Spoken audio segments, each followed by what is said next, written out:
Let's go through the two crazy moments. Look, at the end of the day, when they brought these missed stoppage reviews in, they said, we want to get these right, and they got them right. I think they were both the correct calls. The first one took a lot longer than anybody would have thought. It was a 9-minute review, as they just had to find the proper angles that made them feel comfortable this did hit the netting. I don't think anybody doubts that it hit the netting, so I do... That linesman at right in front of the Tampa bench, if we can see him again, Marzi, he almost goes to put his whistle to his mouth. That's the first time we've noticed that, if we get the first shot again.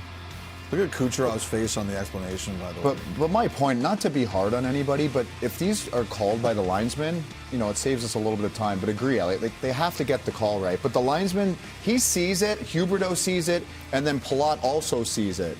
And that's Scott Cherry on the draw. He caught that. Watch the linesman here, just by the Tampa bench. He's going to put his hand to his mouth like he's going to blow it. Right. See? Yeah.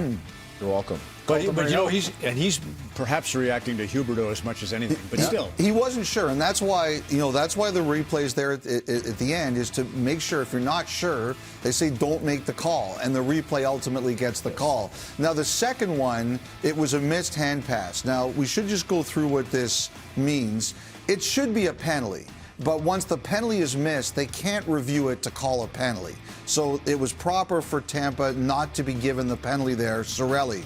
But it was a hand pass directly to a Tampa player that went in. That's a missed stoppage, no goal. If Florida had touched the puck first and then Tampa scored, it would have been a goal. But because it was a direct hand pass, both calls correct, no goal. Well, I'm a hockey fan. I love watching hockey, but I almost fell asleep during that 12, 13 minutes delay here. And we're trending almost into baseball territory now, where you keep having these reviews every other game. I think it's going to turn off the casual fan. And I know you got to get it right, but the pendulum swings both ways. So for every call that you get against you, you're going to get one for you. Stu, that's what concessions are for. They were open the whole time. Go grab another beer, some popcorn, and you're fine. And Lord knows the 12 minutes, sorry, Elliot, but the 12 minutes we talked about it there would have been 4 days if we'd have gone back and noticed we made two huge mistakes that cost, as you say, all the revenues. And you know, but Stewie, and I understand where you're coming from. I really do. And that 9-minute review was unusually long and really long.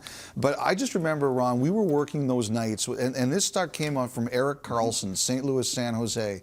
And do you remember us working that night and saying how terrible it was that goal counted and how it could completely change a playoff series or the road to the Stanley Cup? I think at the end of the day, you want to get these calls right, and they got those two calls right. It's so disheartening when players quit on the play, you know, and they know, and then they get burned on that. So I'm glad it all worked out.